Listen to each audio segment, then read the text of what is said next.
이런 거 정말 많이 물어봐요. 연산을 꼭 해야 되느냐. 학교와 학원에서는 그런 문제 정말 많이 풀어야 하는데 이걸 어떻게 가르쳐야 하느냐. 근데 깨봉에서는 계산은 계산기가 이렇게 말하고, 그러면은 어떻게 연산에 대해서 우리가 접근할까를 생각해 봐야 되죠. 이렇게 연산에 대해 물음이 많은 이유는 기본적으로 애들이 연산을 싫어하기 때문에 그런 거예요. 재미없어 하니까 이걸 내가 해야 되는 건지, 그리고 이걸 해서 무엇이 좋아지는지, 그리고 이게 수학인가? 근데 하도 연산 문제가 많이 나오니까 연산을 그냥 수학이라고 생각을 해요. 계산해서 답을 내는 걸 수학이라고 생각해요. 그게 아니죠. 자, 이 시간에는 그거에 대한 답을 말을 할게요. 결론부터 말을 할게요. 기계적인 연산, 재미없는 연산은 하면 안 돼요. 재미있는 연산, 생각하는 연산을 해야 하는 거예요. 그럼 기계적인 연산이라는 게 뭐예요? 그냥 기계처럼 뜻을 모르고 풀어서 답을 내는 거예요. 사람은 기계한테 이렇게 하라고 방법을 알려주는 존재예요. 기계처럼 풀으라는 게 아니고. 그럼 생각하는 연산은 뭘까요? 창의적인 연산이죠. 머리를 쓰는 거예요. 머리를 쓰니까 뇌가 즐거운 거죠. 뇌가 즐거우면 뇌가 발달을 해요. 그래서 새로운 문제에 부딪혔을 때 그것을 풀 수 있는 힘이 생기는 거예요. 예를 하나 들어볼게요. 보통 우리가 연산이라고 하면 더하기, 빼기, 곱하기, 나누기 이런 거 있죠.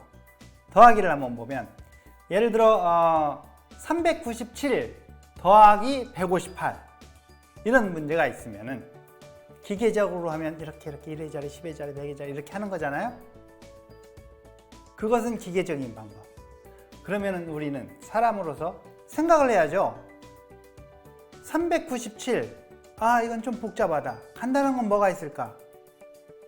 이거와 비슷한 수는 400, 100이 되게.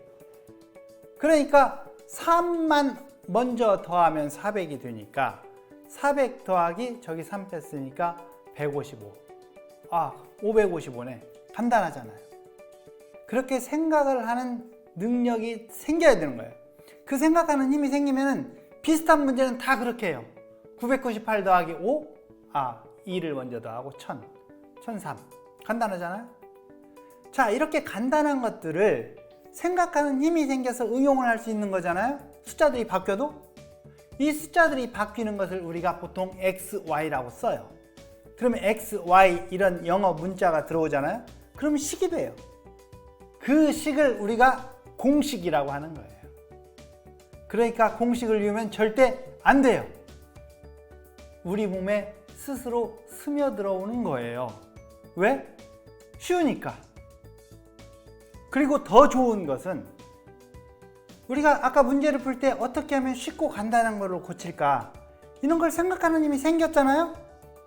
그래서 고차원적인 문제, 어려운 수학 문제를 혼자 스스로 해결할 수 있는 능력이 생기는 거예요. 연산 참 중요하죠. 계산을 해서 답을 내서 중요한 게 아니고 그 문제를 통해서, 그 연산을 통해서 무엇을 배울 것인가를 우리가 알아내기 때문에 중요한 거예요. 연산은 재밌게 깨봉에서 많은 것들을 가르쳐 주죠. 그 많은 것들이 실제로 연산을 재밌게 만들어 주는 거예요. 기계적인 연산, 짜증나는 연산, 이것을 재미있는 연산, 생각하는 연산으로. 이상 깨봉!